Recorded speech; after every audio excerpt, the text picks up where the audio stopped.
Bien-aimé Sharon, que Dieu vous bénisse.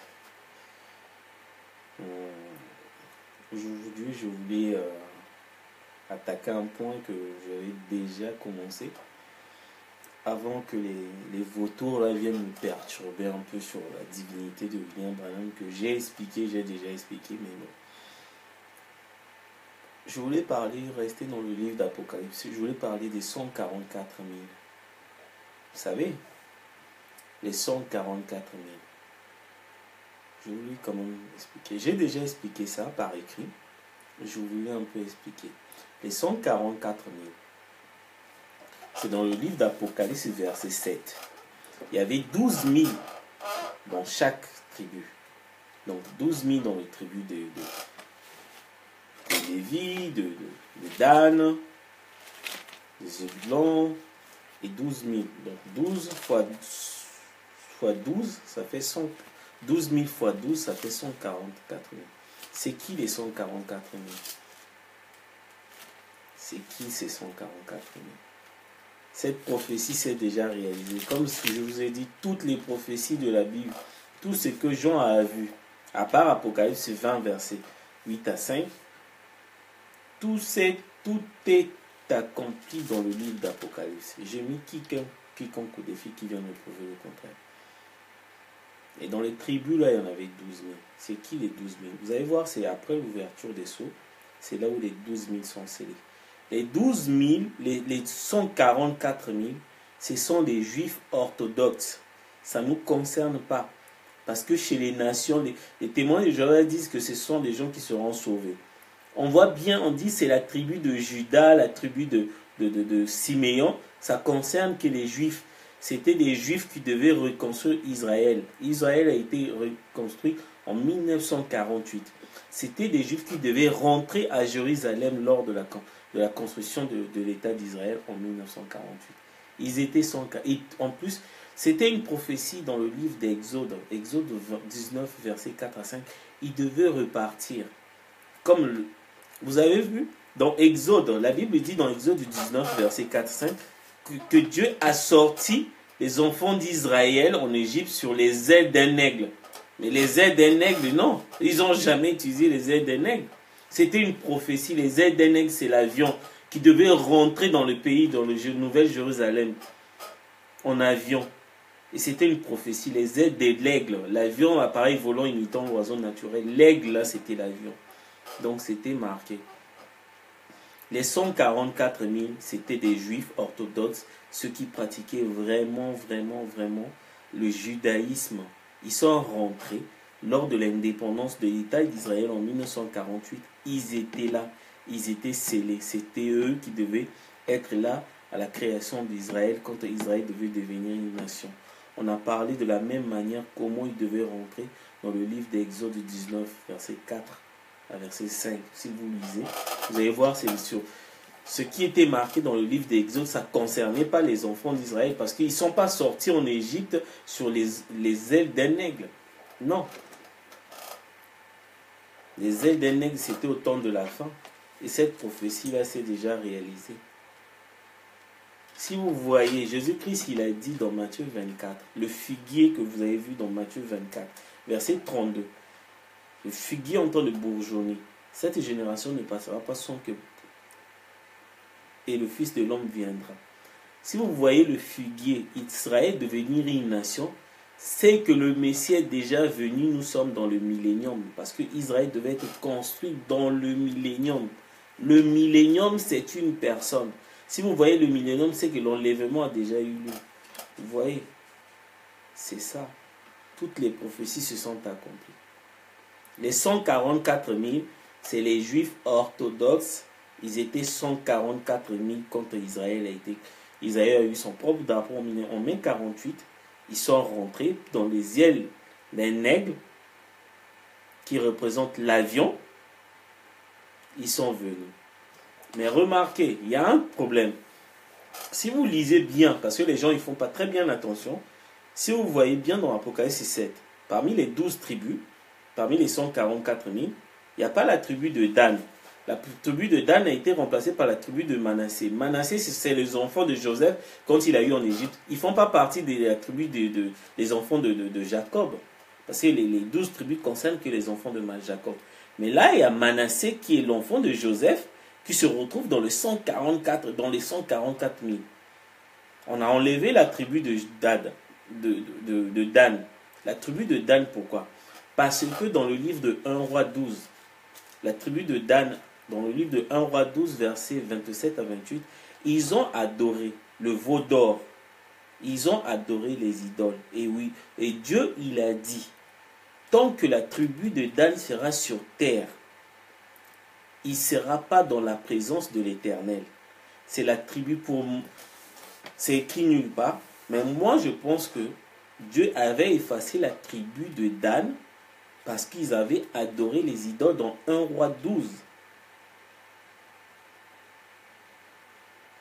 Versets 27 à 28. Comme ils ont adoré, voilà pourquoi quand il y a eu la construction d'Israël dans l'Apocalypse 7, Dieu n'a écarté la tribu de Dan. Ils n'étaient pas dans le voyage. Parce que Dieu les avait éliminés. Tant qu'il sera sur terre, ils seront éloignés de la face de l'Éternel parce qu'ils ont adoré les veaux d'or. Dieu, c'est un Dieu jaloux, rancunier, on peut dire. Il n'a pas oublié ça. Hein. Vous voyez, à l'époque des rois, là, dans l'Ancien Testament, ils ont adoré. Donc, toutes les générations, dont les descendants des tribus de Dan, jusqu'à la création d'Israël, ils étaient hors la face de l'Éternel. Et quand il y a eu les Juifs qui ont été massacrés dans les camps de concentration, pour moi, je pense que c'est la tribu où il a beaucoup subi des dégâts. Ça, c'est selon ma conception.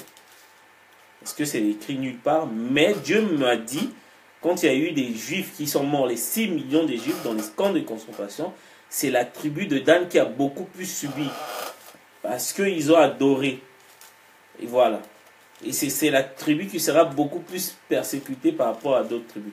Vous savez, après la destruction, vous savez, quand il y a eu la bibliothèque de Jérusalem, donc chaque enfant juif, il devait être enregistré, on sait dans quelle tribu il sort.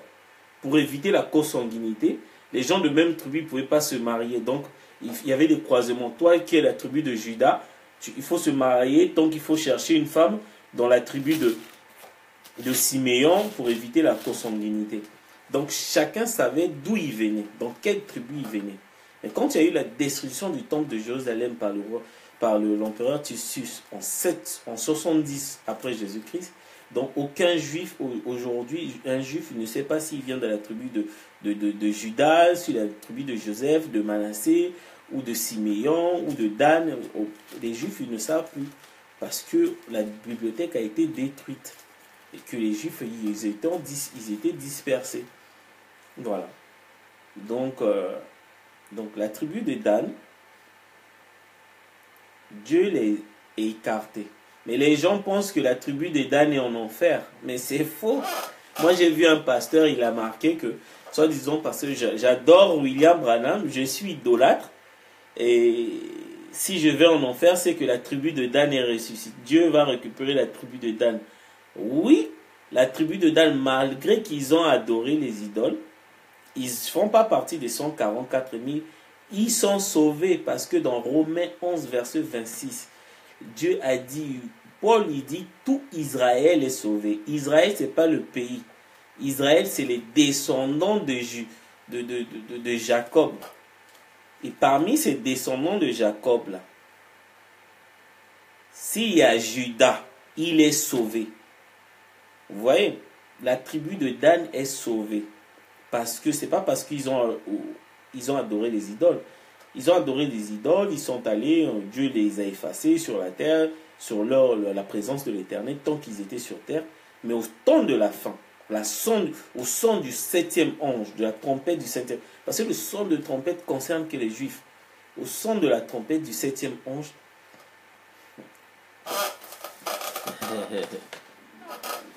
au son de la trompette du 7e ange,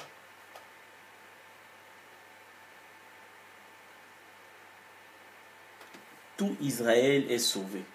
Tout Israël, Romains 11, verset 26.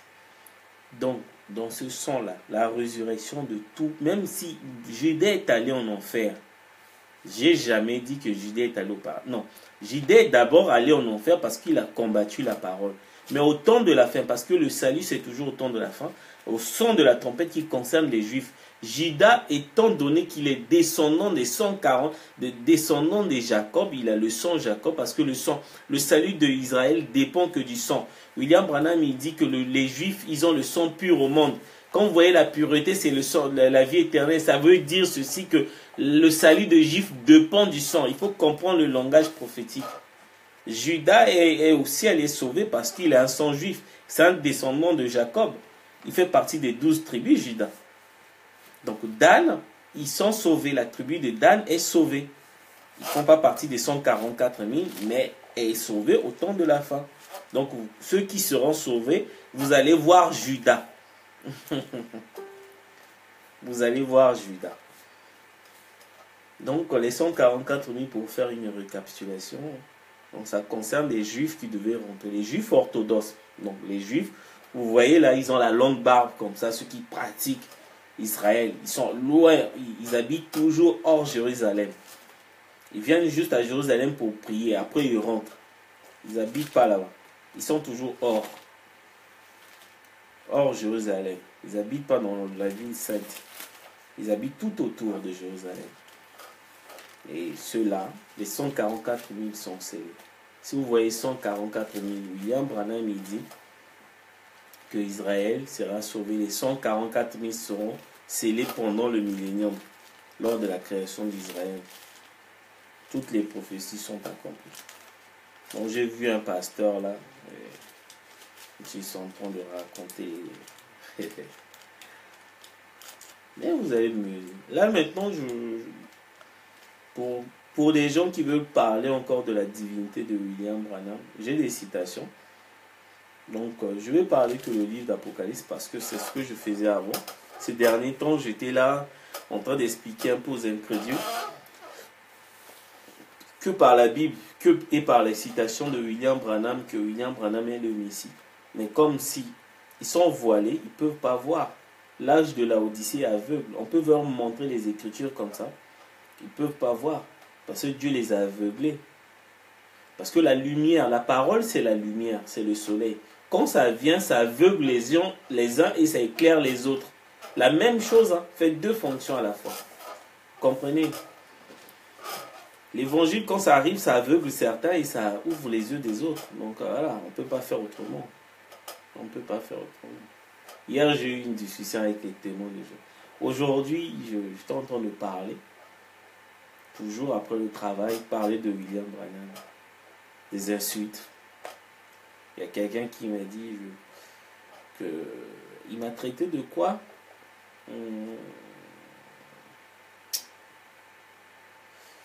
Il a utilisé un terme là. Il a utilisé un terme, mais j'ai eu des gens sympas. J'ai eu des gens sympas, simples d'expliquer la Bible, certaines choses, de discuter. Avec les témoins de Jéhovah, vous savez ce que les témoins de Jéhovah m'ont dit? Pour la destruction du monde, hein, je vais vous expliquer leur vision. Comme Dieu est amour, il ne peut pas détruire l'œuvre qu'il a faite. Donc comme il a créé la terre, donc il va juste sauver, détruire ceux qui ne sont pas baptisés. Et ceux qui sont sauvés vont rester sur terre. Voilà pourquoi sur leurs affiches, il y a des gens avec des jeans en train de caresser des lions. Mais donc, ils pensent que les gens vont travailler, quoi. Ça, c'est les témoins de Jéhovah. Ils ont expliqué. Je les ai écoutés quand même. Après, il fallait que je lance les tonnerres. Là, je pense qu'ils m'ont... Aujourd'hui, encore, il y a une qui m'a vu au même endroit. Salut, salut.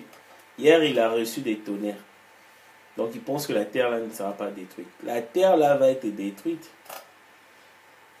Quand Noé disait ça, les gens l'ont pris pour un malade. Mais quand la pluie est tombée, on l'a cru, mais c'était trop tard. Les gens vont me croire quand les bombes atomiques vont tomber. Cette terre-là va être détruite. La terre-là va être détruite par les bombes atomiques. Tous les signes sont là. J'explique aux gens que tous les signes sont là. Le Messie est déjà venu. On est là. Je ne veux pas que les gens me donnent raison. Je veux vraiment que les gens soient sauvés. Je ne peux rien faire. Je fais mon travail pour leur expliquer. Il y a un groupe qui s'est formé là-bas pour contredire ce que j'ai dit sur la divinité de William Branham. Donc là, je les ai déposé les écritures, là, ils ont fui. Donc là, je reviens sur la Bible. Donc s'ils vont encore me provoquer, on va rentrer encore dans les citations de William Branham. Mais je veux rester dans la Bible, donc parler de livre d'Apocalypse. Et je veux parler aussi d'Apocalypse 17. Parce qu'il y a des choses qui sont marquées là-bas. Il faut vraiment... J'avais fait ça par écrit, mais je pense que par vidéo, ça ouais. Je suis toujours disponible à discuter de la parole. Et puis voilà. Donc au moins, voilà, j'espère que j'ai pu aider certains pour la compréhension des 144 000. Que personne vienne vous tromper en disant que c'est des gens qui seront sauvés. C'est faux, c'est du mensonge. On a bien vu, ça concerne que les Juifs. Les 12 tribus ne concernent pas les nations. Ce sont les Juifs. Donc voilà. Et tous les Juifs sont sauvés. Les 144 000 là, c'était juste des Juifs qui devaient être là à la construction de Jérusalem. Mais tous les Juifs sont sauvés. Les Sarkozy, les machins et tout. Tant qu'ils sont Juifs, ils sont sauvés. Donc voilà. Donc Juifs issus de la tribu de Jacob. Les descendants de Jacob. Voilà. En plus, je vais faire une vidéo sur les Arabes, l'islam. Ça, j'avais promis de parler de ça. Sur l'islam. Donc à faire, on va associer les deux. Sur l'islam. L'islam est venu vers 622 par Mahomet. Il est venu avec le Coran et tout, avec tout ce qu'il fallait. Mais sauf qu'il y avait une Bible, il y avait un livre qui existait avant. Ça s'appelait la Bible. La Bible était là. Donc l'islam est arrivé au 6e siècle après Jésus-Christ. Donc qu'est-ce qu'ils ont fait? Ils ont commencé les croisades. Donc ceux qui ne croient pas ceux qui ne se convertissent pas, c'était vraiment voilà, ce que Daesh est en train de faire là. Tu ne te convertis pas, on t'égorge. Eux, ils appelaient ça les croisades. Donc la reconversion par force. Donc ils venaient conquérir un pays et puis obliger tout le monde à se convertir à l'islam. Vous voyez, je vais vous raconter une chose. Dans la vie, dans le monde, il y a trois choses. Il y a trois peuples. Il y a les Juifs, il y a nous les nations, nous les Noirs, les Américains et tout, les Juifs, les descendants. Et il y a ce qu'on appelle les Samaritains. Les Samaritains, c'est quoi? Les Samaritains, c'est les mélanges entre les Juifs, les enfants d'Abraham et d'Agar. Donc, mélange entre Juifs, descendants d'Abraham et d'Agar, l'Égyptienne. Donc, d'Abraham et les nations, c'est ce qu'a donné les descendants de Samarie. Donc, eux, ils étaient là aussi à Jérusalem parce que Jérusalem, ce n'est pas juste une terre pour les Juifs. Parce que comme ce sont les descendants d'Abraham, eux aussi, ils ont un héritage dans Jérusalem. Donc, ils étaient là à Samarie. Donc, en Israël, pardon, pas en Jérusalem, en Israël. Les Samaritains attendaient aussi le Messie comme les Juifs. Mais ils ne pouvaient pas voilà. Chacun avait son Dieu. Et chacun priait. Les Samaritains, ils priaient sur la montagne, le même Dieu. Et les Juifs, ils priaient dans le temple. Parce que celui qui pouvait rentrer dans le temple, il faut que tu sois un Juif. Les Samaritains n'avaient pas le droit de rentrer dans le temple. Mais qu'est-ce qui s'est passé?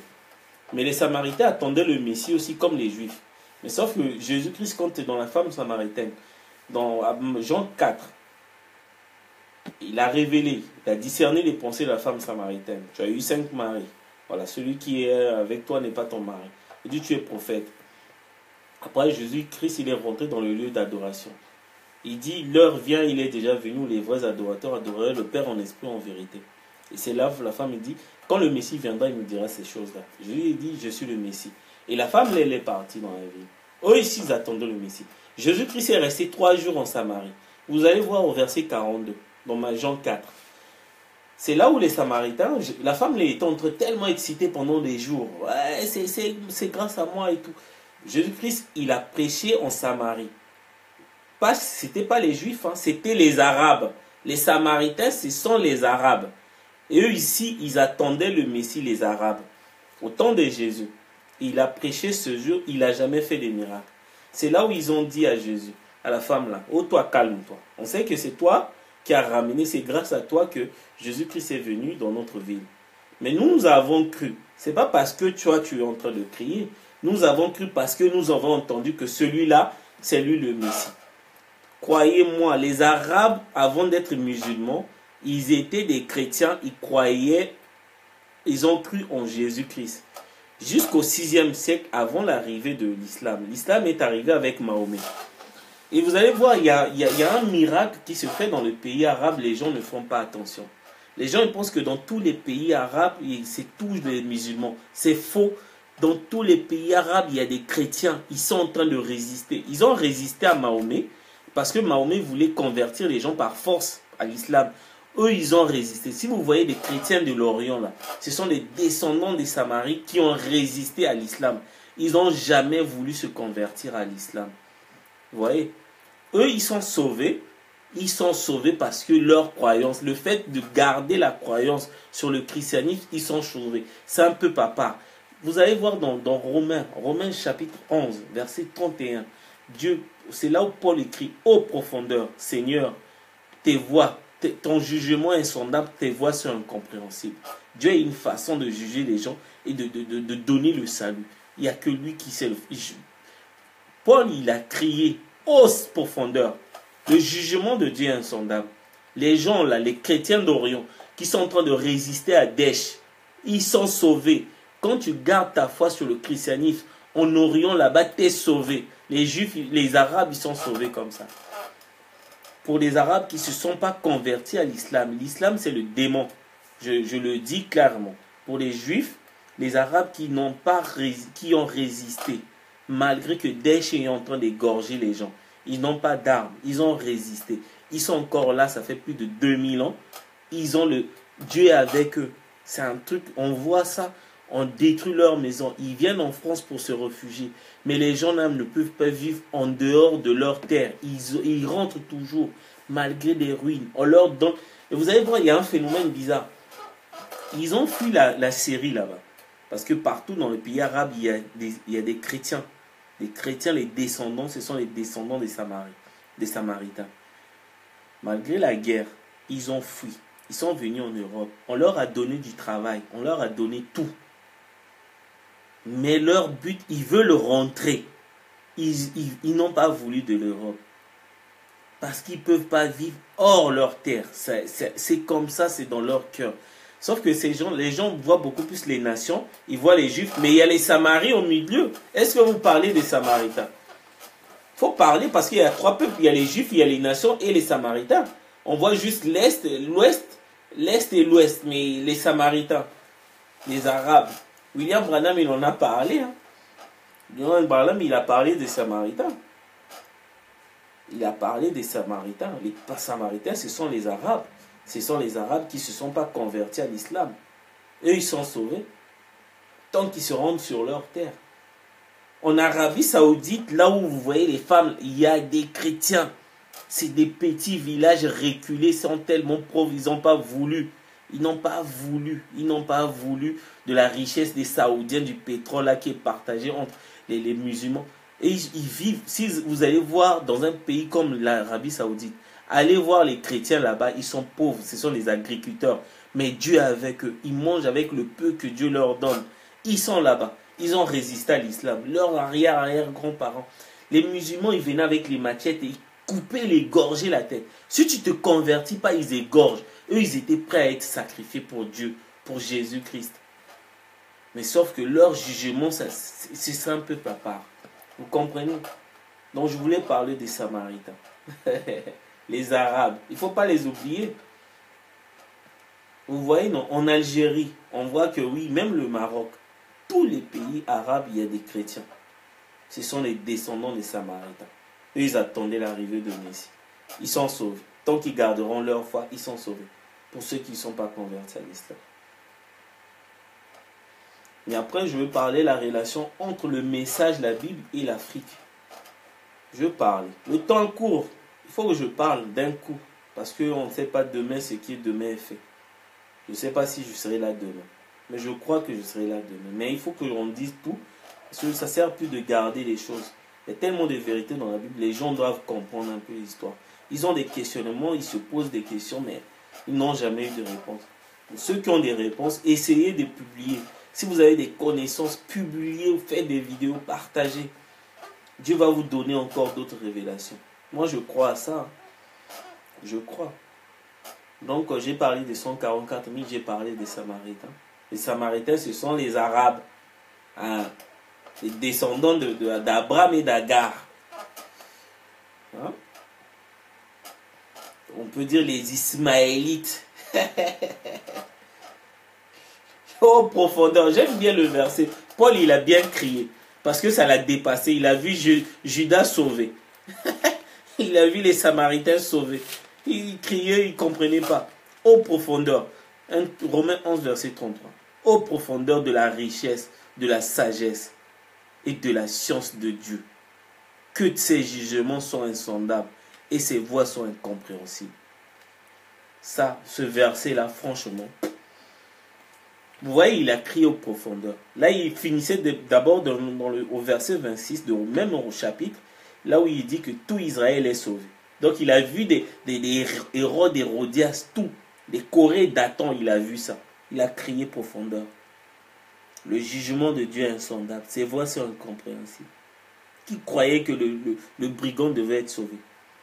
Je suis sûr que les Paul, les Jean et les Pierre, quand ils ont vu le brigand, disent: toi, tu es au ciel, comment? Tu as passé ta vie à tuer les gens, à voler. Comment tu es au ciel? Les gens ne savaient pas qu'il était sauvé sur la croix. Personne n'est sûr. C'est que lui et Jésus. Il a reconnu Jésus en tant que le Messie. Ce que les apôtres n'arrivaient pas à reconnaître. Et lui, il a reconnu ça sur la croix. Prédestiné. Ô profondeur. Paul, il a raison de crier. Les jugements de Dieu sont insondables, ses voies sont incompréhensibles. Moi, je dis, ne vous inquiétez pas. Demain, vous allez voir Mobutu au ciel. Vous allez demander comment. Non, il a cru William Branham à la dernière minute. Il est sauvé. Continuez à prêcher la parole. Continuez. Des gens, certains, c'est bizarre. C'est grave. C'est grave.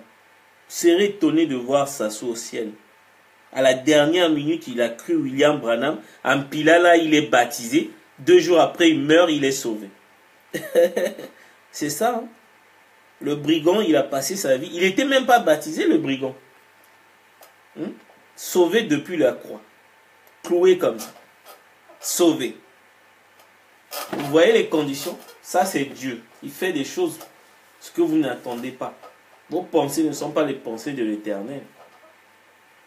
Prêchez juste la parole. Parlez. Parlez. Ne regardez pas la vie privée des gens. Ne regardez pas. Ne regardez juste ce que les gens prêchent comme la parole. Ce que la personne vit. Il ne faut pas regarder ça. Vous serez surpris. Ne regardez pas la vie privée des personnes. Ça lui regarde entre lui et son Dieu. Contentez-vous de l'évangile. Juste de l'évangile. Jésus-Christ dit: ne jugez point, mais jugez selon la justice. Ne jugez pas la vie privée des personnes. Mais quand il s'agit de la parole, parce que la parole de Dieu, c'est la justice, si quelqu'un cache mêle la doctrine, l'évangile, là, on peut intervenir. Par rapport à sa vie privée, laissez-le. Laissez-le. C'est ce qu'il voulait dire aux Juifs quand ils l'ont ramené la femme adultère. Moïse l'a lapidé et tout. Jésus-Christ, il a pris son doigt. Par terre, il était en train de... Allez, venez. Il y a la liste là. Parmi tous ces péchés-là. Qui n'a jamais commis. Ils ont regardé. Oh, vol, adultère. Il a tout écrit. Hein. Ça leur concerne. Il dit, vas-y, ne pêche point. Il dit à la femme, vas-y, ne pêche point. Les gens qui ont des mauvaises vies là en train de te condamner. Moi, je vois les gens des paroles, les mauvaises vies, ils viennent vraiment me contredire sur Facebook. Toi, tu es une pharisienne qui veut lapider la femme adultère. Arrange d'abord ta vie avant de parler de William Branham sur Facebook. Arrange d'abord ta vie. Ah. Mais bon, la vie des gens, on ne s'occupe pas. Parce que, ô profondeur, la sagesse, la science, la connaissance de Dieu. Vous pouvez lire encore ce verset-là, c'est le verset là part du jugement. Les gens que vous pensez qu'ils ne seront pas sauvés, eux, vous allez les voir au ciel. Les gens que vous pensez qu'ils sont là pieux avec la Bible, eux, ils seront perdus. Judas, il est parti en enfer. Hein. Malgré qu'il était sauvé, il est parti en enfer. Mais Judas était sanctifié. Parce que dans Jean 17, dans le prière de sacerdoce, Jésus-Christ dit, Père, je les sanctifie car c'est ta parole qui sanctifie. Judas était parmi là. Il était sanctifié. Judas, il avait la Bible, hein, il est parti. Le brigand, par contre, il a passé toute sa vie à faire du mal, il est sauvé. Je ne demande pas aux gens de faire du mal, mais contentez-vous de la parole. Ne regardez pas ce qui est autour de vous. Regardez la parole. Regardez. Et regardez ce que les gens prêchent. C'est ça la justice des gens. Contentez-vous de ce que... Bon.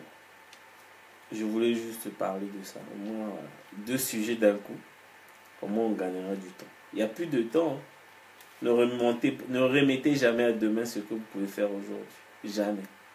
Et William Branham, il a répété ça aussi. Si vous avez l'occasion de faire quelque chose, faites-le de suite. Ne remettez jamais à demain. Jamais. Jamais. Que William Branham vous bénisse.